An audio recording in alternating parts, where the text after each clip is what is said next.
Quand on crée la SEL, la Société d'exercice libéral, on ne peut pas juste dire « j'arrête mon activité en nom propre et je démarre une société ». Fiscalement et juridiquement, ça ne marche pas comme ça. Il faut transférer l'activité, sinon il existe un risque fiscal. Et il existe deux options. La première option, l'apport de la patientèle à la société. Dans ce cas-là, tu apportes ton activité à la SEL en échange de parts sociales.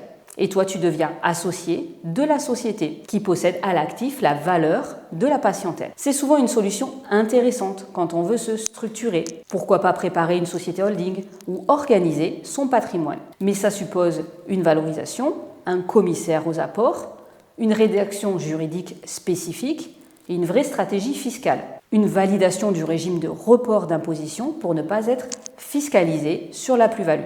Ce n'est pas juste un formulaire à remplir. Deuxième option, la vente de la patientèle à la SEL, à la Société d'exercice libéral. Dans ce cas-là, la société ainsi créée rachète ton activité et là, il peut y avoir un financement bancaire. C'est très fréquent, la SEL peut emprunter pour te racheter ta patientèle. Résultat, toi, tu récupères le prix de cession, la société rembourse le prêt avec l'activité future et tu peux même réinvestir cet argent comme tu le souhaites. Achat d'une résidence principale, de l'immobilier locatif, investissement financier, etc.